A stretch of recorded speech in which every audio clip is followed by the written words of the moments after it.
Haribol, pranam to you all, and welcome back to the series Chanting as the Prayer of the Heart.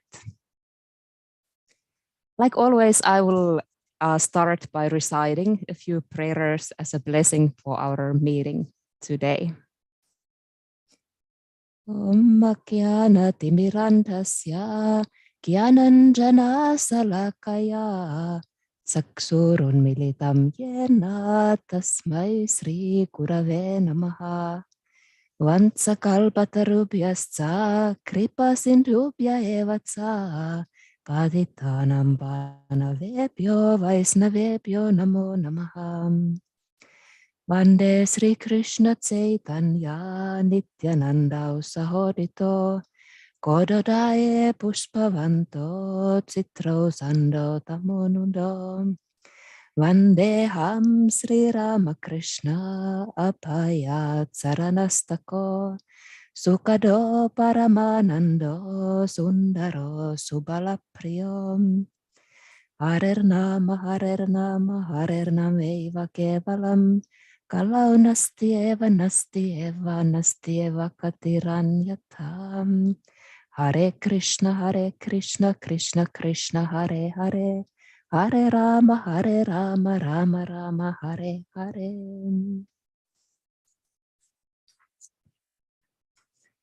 So welcome again for those of you who have just joined. My pranams to you as well. And just let me check whether Ananga Manjari has arrived. I guess not yet, but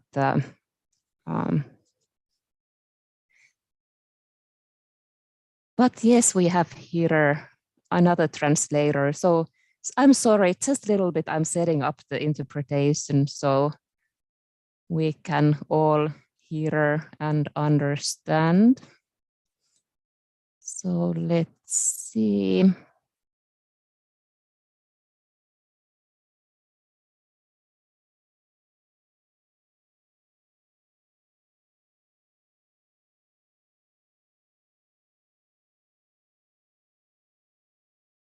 All right, so now we have English and Spanish interpretation going on, so you can choose the right room for yourself.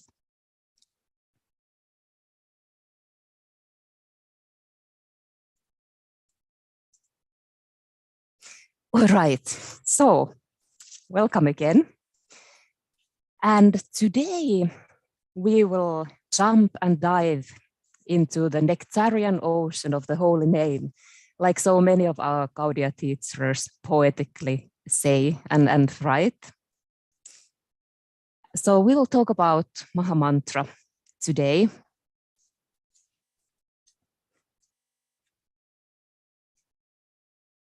And just a moment. There's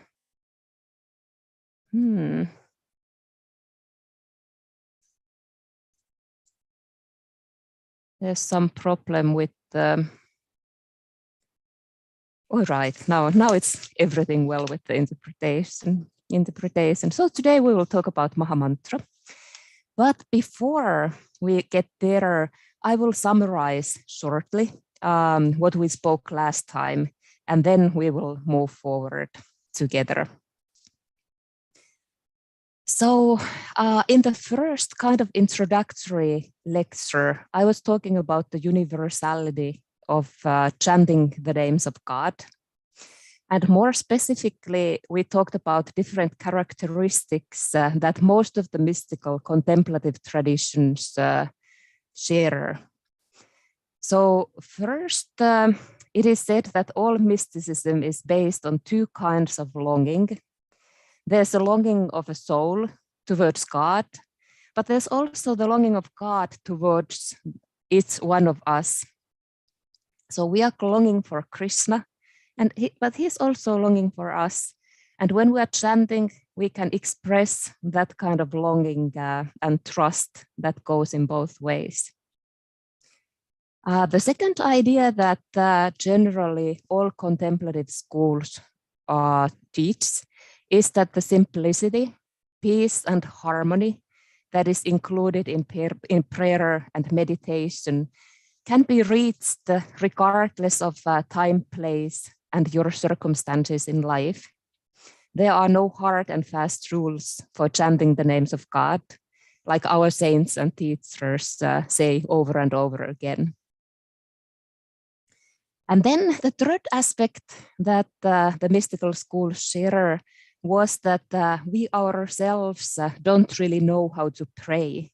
We can try, we can do our best, but then at the end, all that we really can do is to surrender and to give our love and our humility.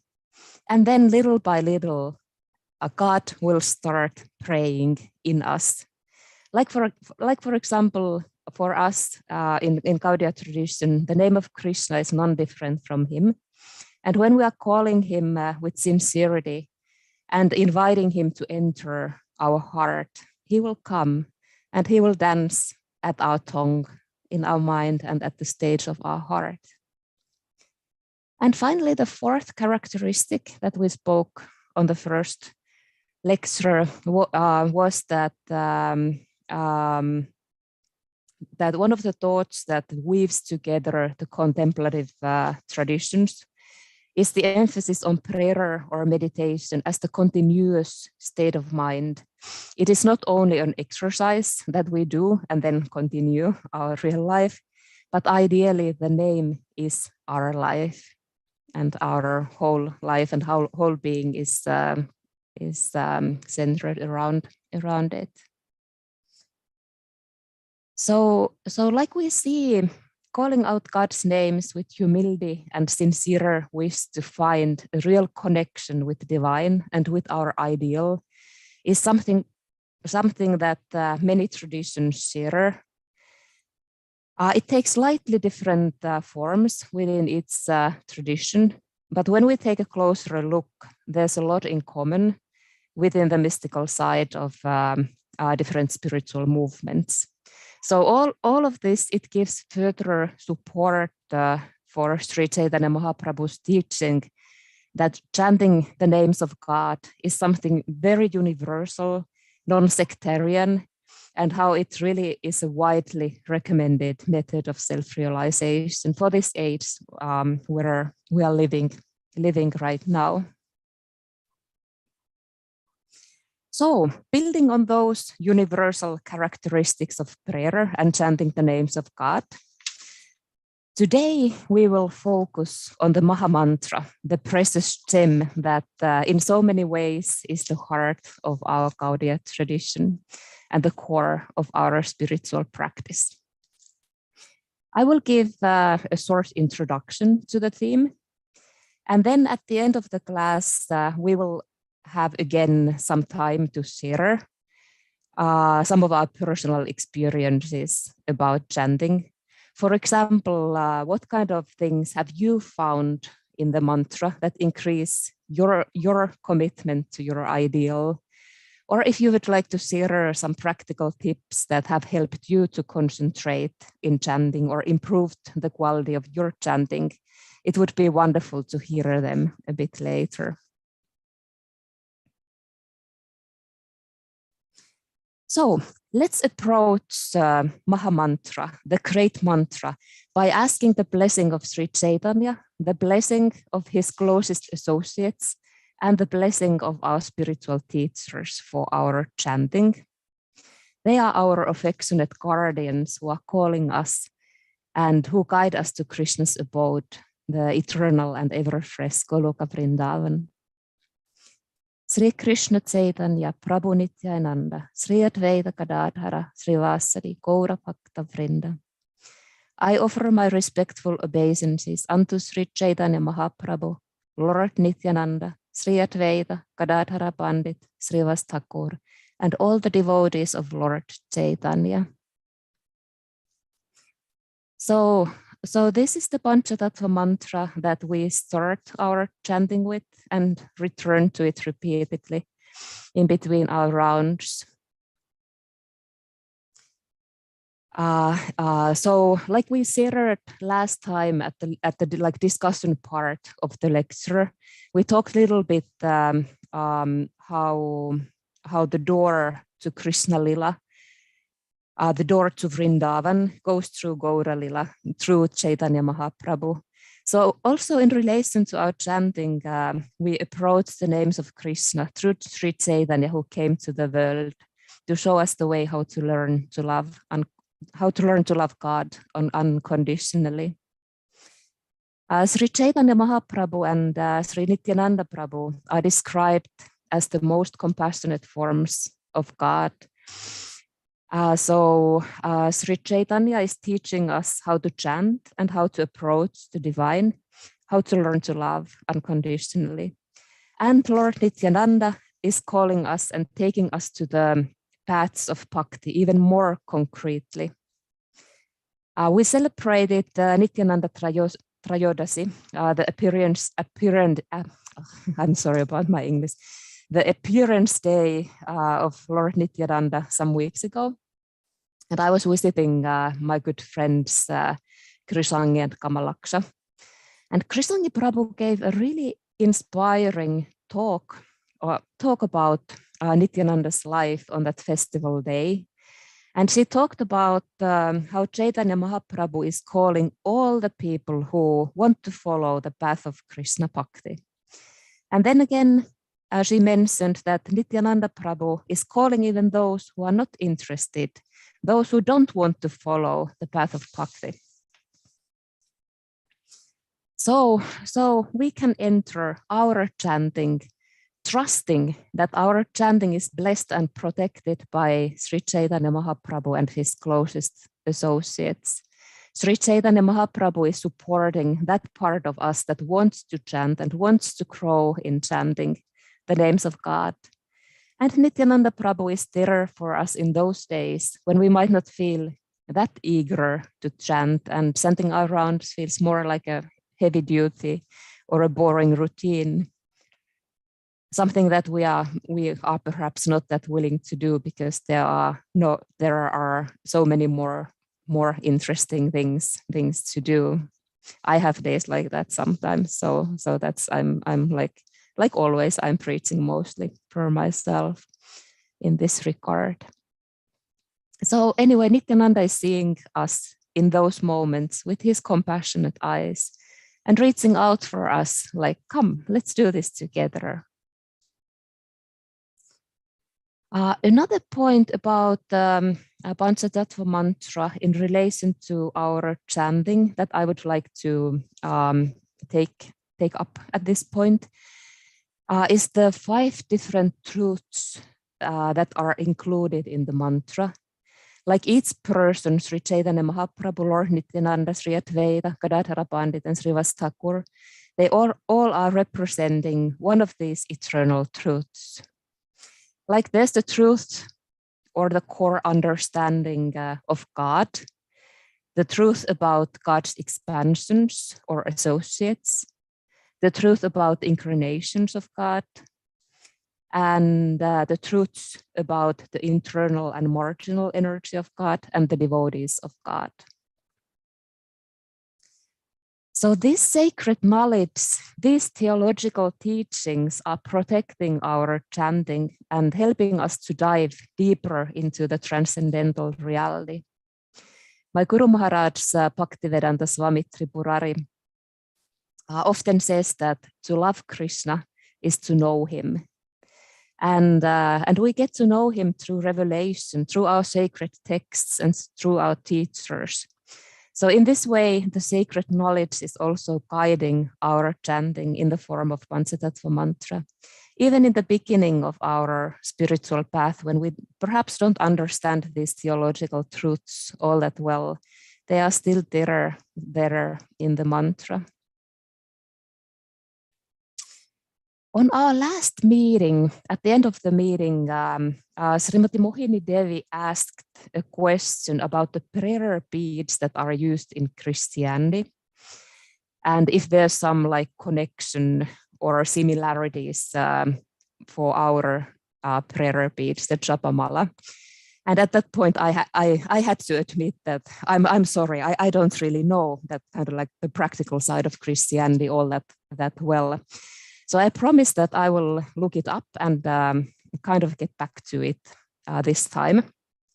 So I did a little bit research on that, and I found out that there are like differences also like inside of the Christianity, like in Eastern Christianity that we mostly spoke about on our last talk.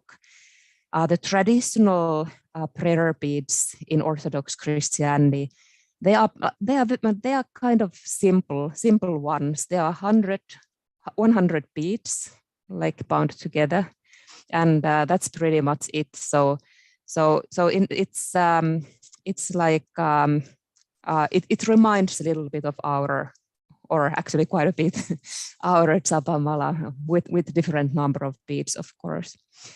And then, like Mohini also mentioned last time, in Catholic, like Roman Catholic Church, they have a bit different prayer beads or rosary. They have more these like different kinds of beads connected together. Like for example, there are 10 regular beads and then one bigger bead in between, and then again 10 like regular beads and then bigger bead. And so in the Rosary prayer, they basically are chanting for the Saint Mary, 10 prayers, and then there's this bigger bead, which is then Our Father in Heaven. And also for the big beads in Roman Catholic Church, it was written that there's a specific secret hidden inside of each of these big beads that can be remembered when they get at that point. So I must admit that I'm a little bit shy about big secrets, especially about the big secrets of other people. If they are not like, if I'm not actively invited in to kind of share them. So I kind of stopped at that point, and I didn't search further what kind of secrets there are in their tradition. But in a way, it came to my mind when they was asking about this like similarities in practice and similarities in these prayer beads. So it came to my mind that there are like at least two similarities that I can think of at this point.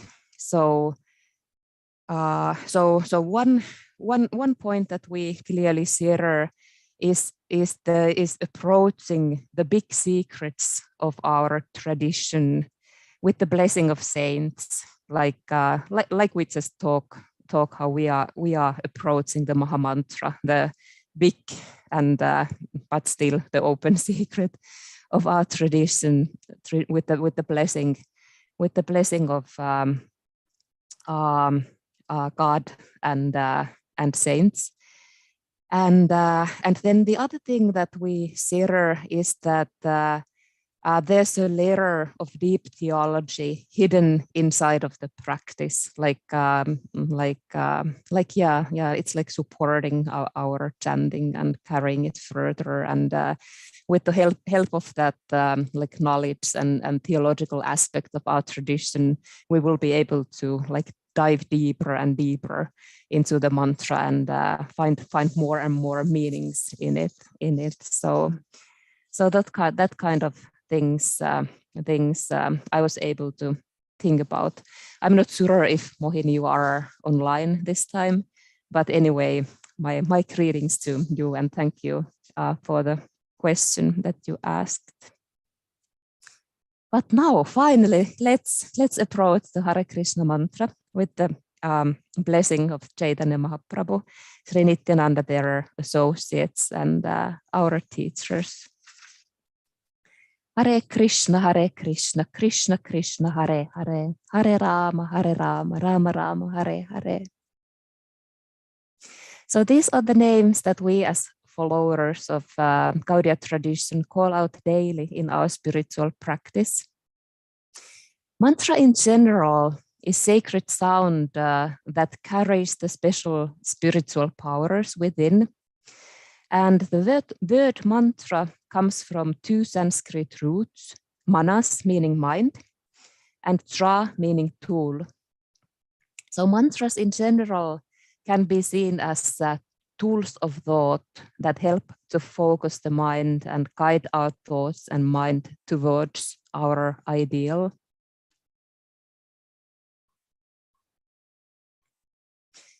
But for our sadhakas, the practitioners, these names of God are something more than just tools to focus our mind. So these names are like the sun that our life circles.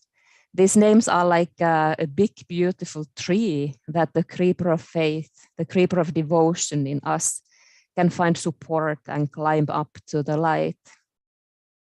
So these are the names of our beloved that we are calling with great affection, like we are calling our best friend, our child, or our lover. So in Gaudiya tradition, chanting and repeating the mantra is not so much about us and about our mind. Rather, it is about building little by little the deep personal relationship with divine, with Krishna Chaitanya, and learning to love them unconditionally. But then also at the same time, I think we can talk about chanting the Maha Mantra as spiritual practice as well. So we are practicing the art of loving, which is not easy at all, but at the same time, it is our only hope.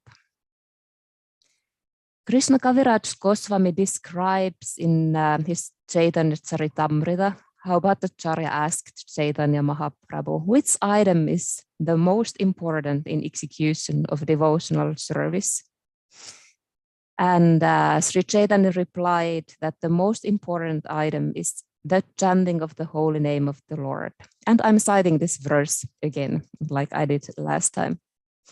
In this age of quarrel and hypocrisy, the only means of deliverance is the chanting of the holy names of the Lord. There is no other way, there is no other way, there is no other way.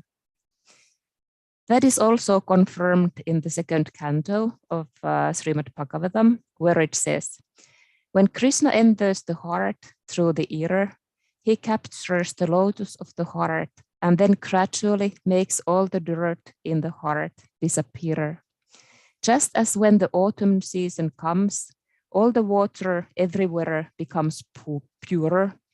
So also when Krishna enters our hearts, all the impurities within will gradually vanish and only Krishna will remain forever. That's such a great promise. Sai. So chanting comes to us often through devotees. We might hear the mantra somewhere, we might read about it, and then in one day we will try it ourselves. We receive the beads and we get some instructions on how to use them. And also here we can see the compassionate nature of Maha Mantra. We can try chanting even before we are formally initiated into the spiritual tradition and before we have received the mantra officially from our spiritual teacher. So we are usually chanting with prayer beads that have 108 beads. And then there's the one main bead where our chanting always guides us to.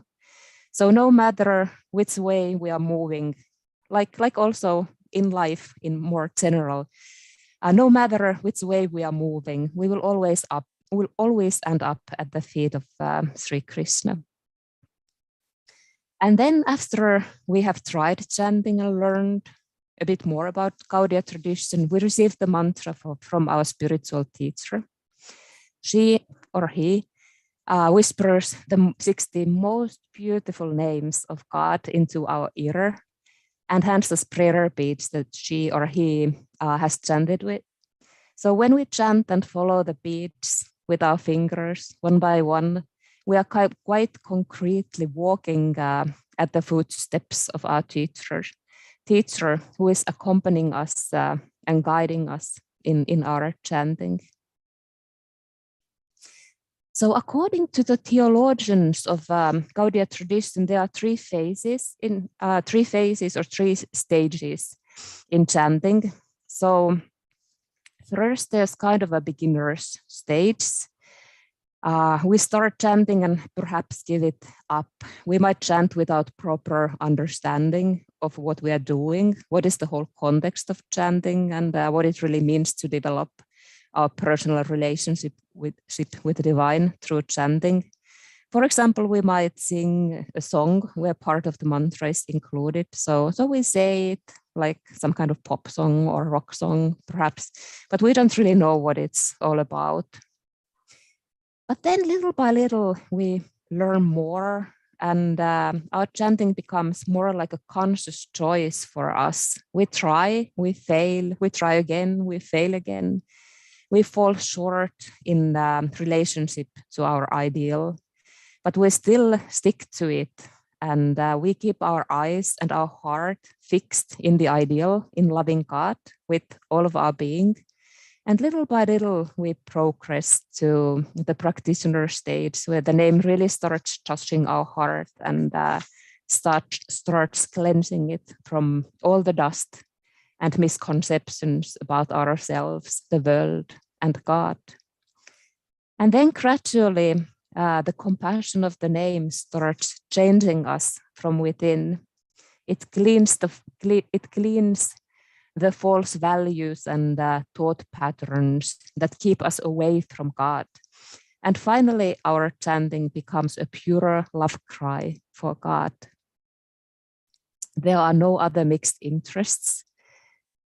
And our concentration is not adventuring here and there, but it's fully present, and we are focusing on the love of our life, whose names we are calling with affection. Rupa Goswami has written the song Nikila Shruti Mauli Radha or Namastakam, and the second verse of the song goes like this. O Harinam, O name sung by the sages, O transcendental syllables that bring bliss to the people, even if you are spoken only once, and even if you are spoken disrespectfully, you at once remove the many harsh sufferings of everyone. So that's the compassionate nature of the holy name. Regarding the different stages of chanting, I would like to recommend another lecture that was given last week on Tuesday. My godbrother and good friend Guru Nista Prabhu is giving classes about the book Harinama Chintamani by Bhaktivinoda Thakur. So he was going just on last Tuesday through different stages of chanting in a like detailed and very interesting way. So I warmly recommend that talk if you haven't had a chance to check it out yet. Anyway, so let's look at the Maha Mantra a bit more closely. Hare Krishna mantra is a 16-word or 32-syllable Vaishnava mantra, which is originally mentioned in the Kali Santarana Upanishad, and which then Chaitanya Mahaprabhu really brought out and extended to the world. So the mantra consists of 3 words, Krishna, Rama, and Hare. And due to the characteristics of the Sanskrit language, verses and mantras can have multiple meanings, all of which can be considered as correct. So let's look at those names a bit closer. So first there is the name Krishna, the all-attractive, the reservoir of all pleasure, all opulence and all qualities. The dark monsoon cloud that brings relief and new life to the dry and barren fields of our heart.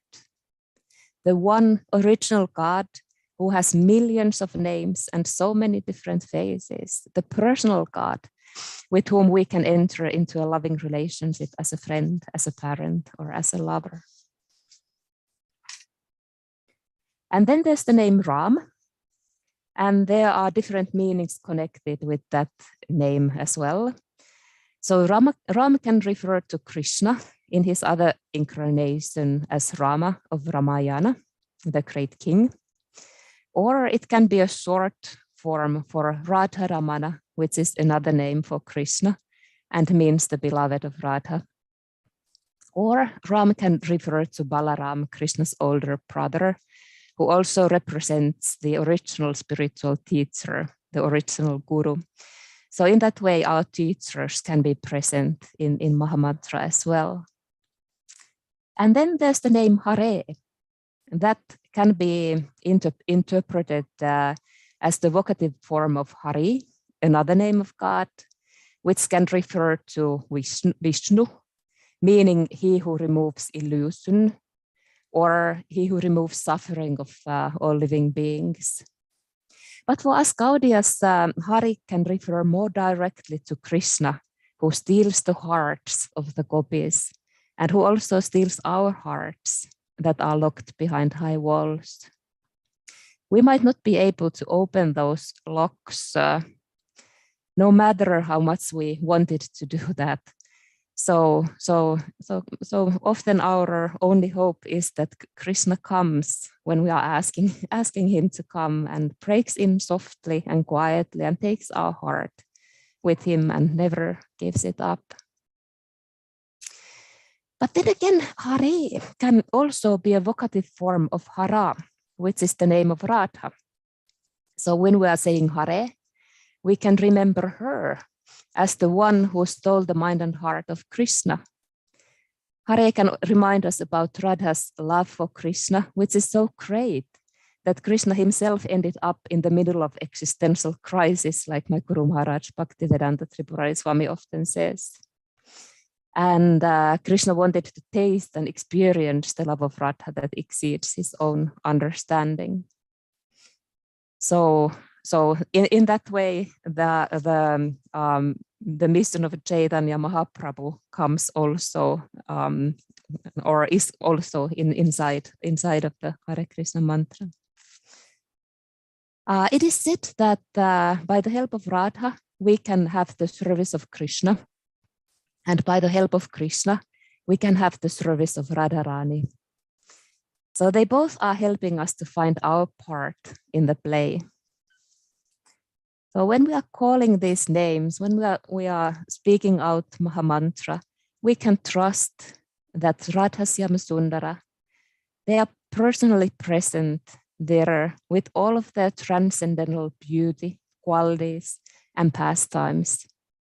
And when we are chanting, we are spending our time with them. So like we see, there are so many different kinds of relationships hidden inside of the Mahamantra. So even if the mantra is the same for all of us, we might be calling different aspects of divine when we are repeating the holy names. And also the center of gravity might change when we grow and learn to understand better our personal, unique relationship with God.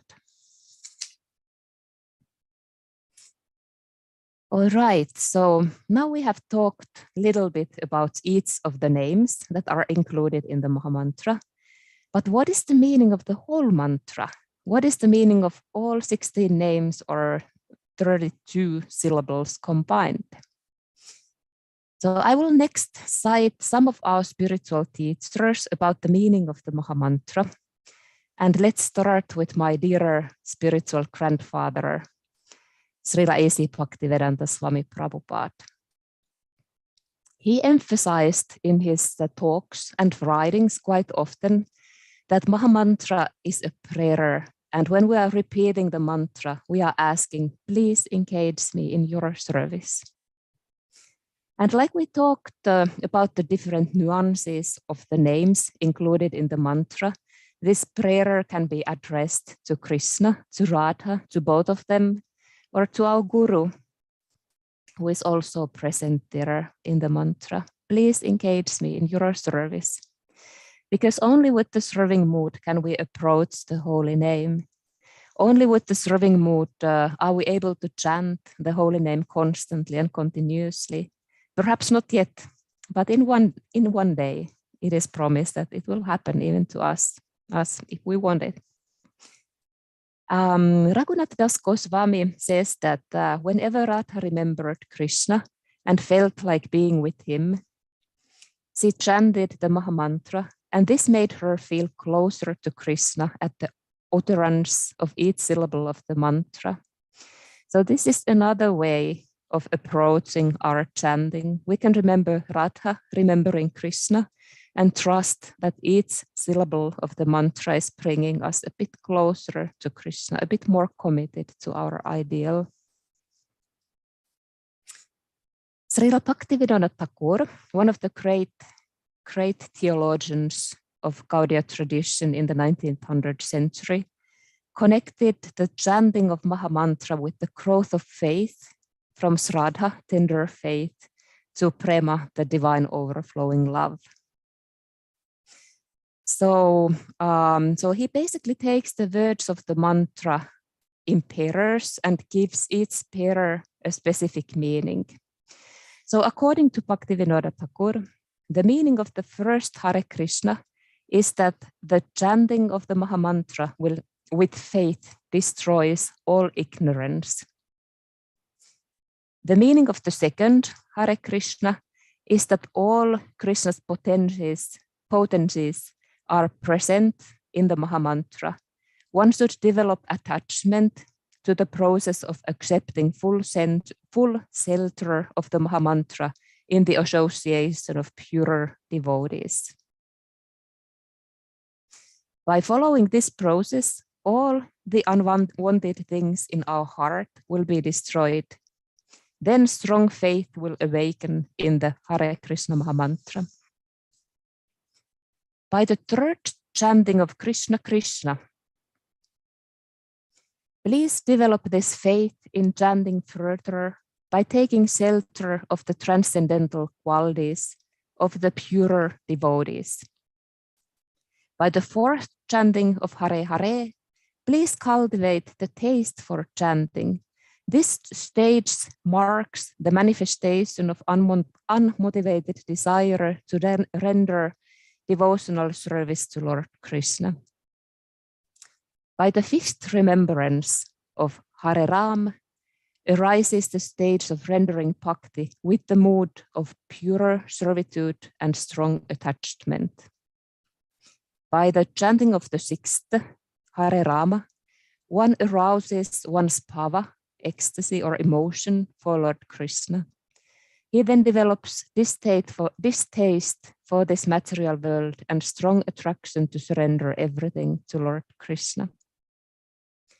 The seventh chanting of Ram Ram arouses strong attachment to the sweetest feature of the Absolute Truth, and ultimately the desire to take shelter of the lotus feet of Srimati Radharani in the mood of separation. While chanting the final Hare Hare, the sadhaka will achieve the ultimate goal, prayojana, of rendering pure loving devotional service in the pastimes of Sri Sri Radha and Krishna in Vrindavan, in one's original spiritual body, in the mood of the gopis or gopas, during the 8 periods of the day. Srila Bhaktivinoda Thakur ki jai. So when we walk in his footsteps, at the footsteps of Srila Bhaktivinoda Thakur, we can climb from the seed of the faith to the full blossoming stage of Bhakti Lada, the creeper of love, within each mantra that we repeat. So even within one single round, we will make this journey 108 times. There is a saying, if we can dream it, we can do it. I guess that's often put in Walt Disney's name, even though I guess originally it was someone else, not him, who said it. But anyway, I think there's a lot of truth in that saying. So if we can reach Prema, the divine love, each time when we chant in our mind, even theoretically, it will focus our eyes and enchant our mind towards our ideal, which again helps us to grow in Saranagati, in surrender to the love of our life. Before finishing up for today, I would like to take one more example about the meaning of Mahamantra, which was written by Jiva Goswami in his Mahamantartha Dipika. Unfortunately, I wasn't able to check the original source, so I'm relying here on the second-hand source this time. But so the Srila Jiva Goswami's explanation of the mantra goes as follows. So first word, Hare. Krishna steals the minds of everyone, yet Radha steals even his mind by her divine expertise. Thus she is known as Hara. Second word, Krishna. He forcibly attracts Sri Radha with the sweet sound of his flute. Therefore, that Lord of all enchanting qualities is known as Krishna. Hare. It has been heard that during the Rasa Lila, doe-eyed Radha was stolen away by Krishna to be alone with him in a secret forest bower. She is therefore known as Hara. Krishna. When Krishna sports with Radha, her golden hue takes on the dark complexion of Krishna's skin. He is thus known as Krishna. Krishna. In order to please Sri Radha, Krishna manifested the most wonderful lakes, Yamakund, in Vrindavan. He then called all the holy rivers to fill it. He is thus known as Krishna. Krishna. By her unsurpassed love, Radha charms he who performs wonderful lilas on the banks of the Yamuna. Therefore, those who are sober know him as Krishna. Hare. While in Gokul, Sri Hari, Krishna, killed the demon known as Aristasura. During that time, Radha cried out to him with great feeling, and by doing so, she stole his mind. She is thus known as Hara. Hare. Filled with ecstatic love, Radha sometimes sings the glories of Hari's exploits quietly, and sometimes she sings them aloud. Those who are expert in the secrets of divine sentiments call her Hara. Hare. Due to the intense love of Sri Radha, Sri Hari becomes so captivated that his flute falls from his hand. With the desire to enjoy in the forest bowers with Krishna, Radha steals his flute. That goddess is thus famous as Hara. Ram. Krishna, who is expert at impraising, sports with Radha in the forest groves or in the caves of Govardhana. Thus he is known as Ram. Hare. That most merciful Radha destroys the miseries of her devotees and gives them great happiness every day. Therefore, that goddess is known as Hara. Rama. The minds of the devotees are continuously drowned in an ocean of supreme joy by seeing the beautiful dark form of Krishna. Therefore, he is known by the name Ram. Ram. Radharani is known as Ram because she enjoys loving pastimes with Achyuta Krishna in the secret forest pavilion. Since he is always by her side, he is known as Ram. Ram. When the residents of Gokul were crying due to the fear of the forest fire, Krishna immediately swallowed it and gave his devotees great joy. In this way, he is known as Ram. Hare.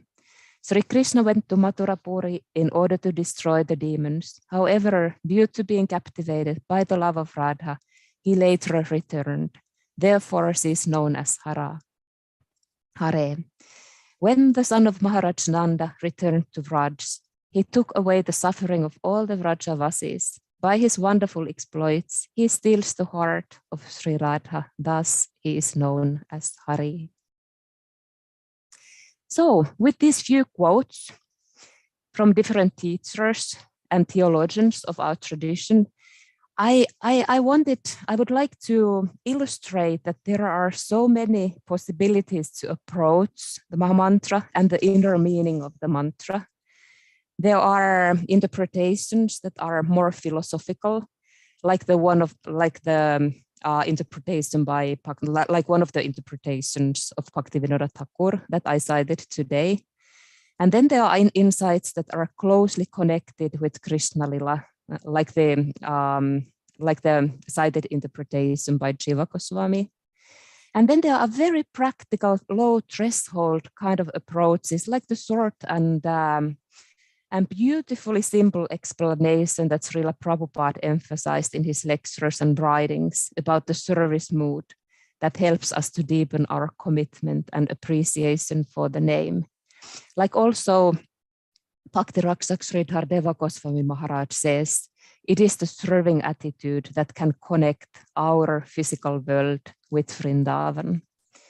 So there are so many, endlessly many possibilities in Mahamantra, in these few kind of simple names when you look at them at the first sight. But depending whether you are more on the philosophical mood or more on the mood of diving into the pastimes of Lord, or more in the need of developing our service attitude, the mantra is always there for us in that regard. So it's already quite late. We ran a little bit late in the start, but anyway, I think now it's a good time to start summarizing a little bit, and then we will have time for some discussion. So today we focused on Mahamantra, the great mantra, the Hare Krishna mantra, that we are chanting under the protection of Sri Sri Gaura Nitai, their closest associates and our spiritual teachers.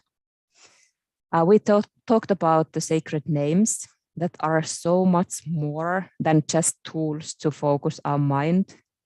For us, Hare Krishna mantra consists of the names of our beloved that we are calling with great affection. And for us, chanting is about building little by little a deep personal relationship with the divine and learning to love unconditionally. And we also talked about the three names of the mantra, Hare, Krishna, and Rama. So even if the mantra is same for all of us, we might be calling different aspects of divine when we are repeating the holy names. And also the center of gravity might change when we grow and learn to understand better our personal relationship with God. So we might be then more connected with like other part of the mantra that we used to be before. And then at the end, we talked about the meaning of the mantra, which Srila Prabhupada connected with the mood to serve. And Srila Bhaktivinoda Thakur saw the growth of faith from tender faith to the divine overflowing love hidden inside each one of its mantras. And lastly, I read some insights by Jiva Goswami that are closely connected with the pastimes of Sri Krishna and Radha. Okay, I think we can stop now here for today.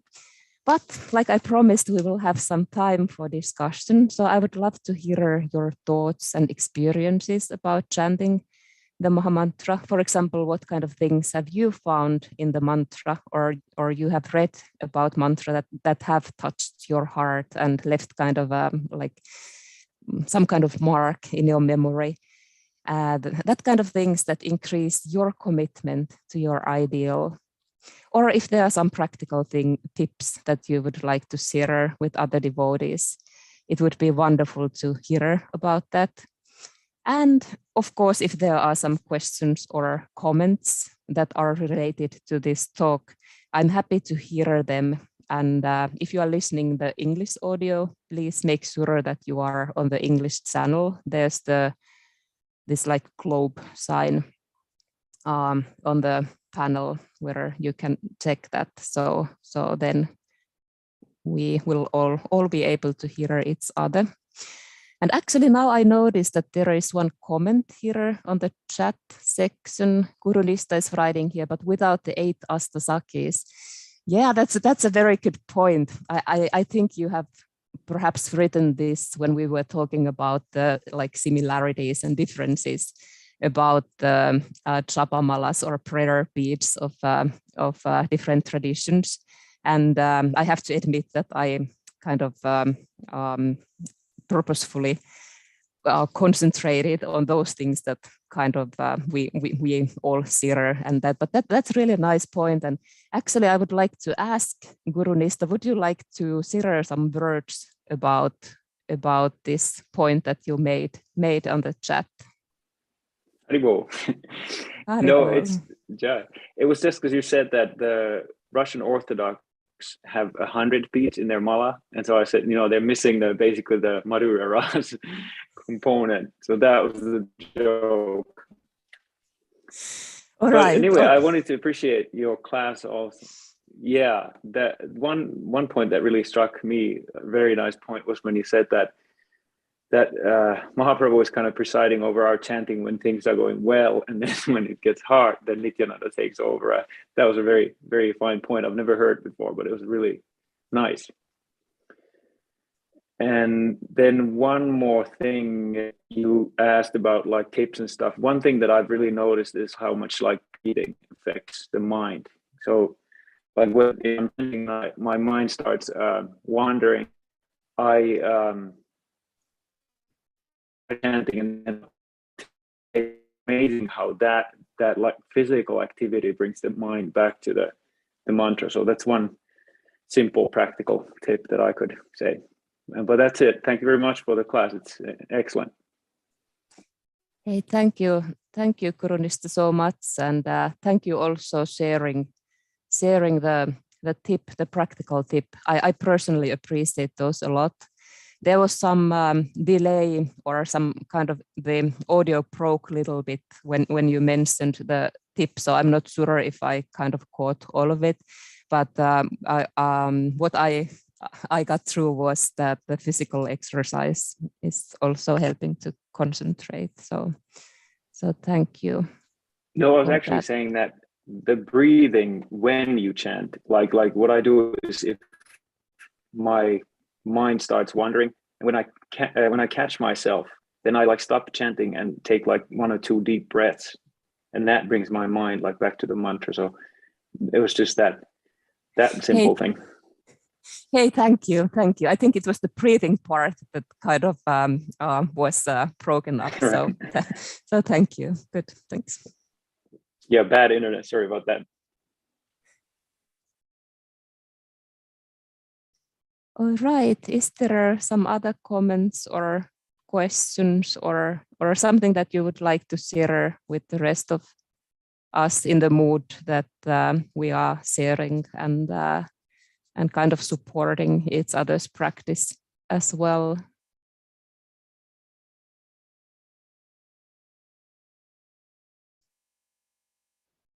All right. I guess there are no more comments for today.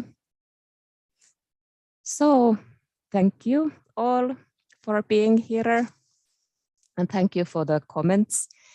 I hope to continue our discussion then, our discussion about chanting as the prayer of the heart on next Monday, the 21st of March. And the theme of the next talk will be the initiation into chanting.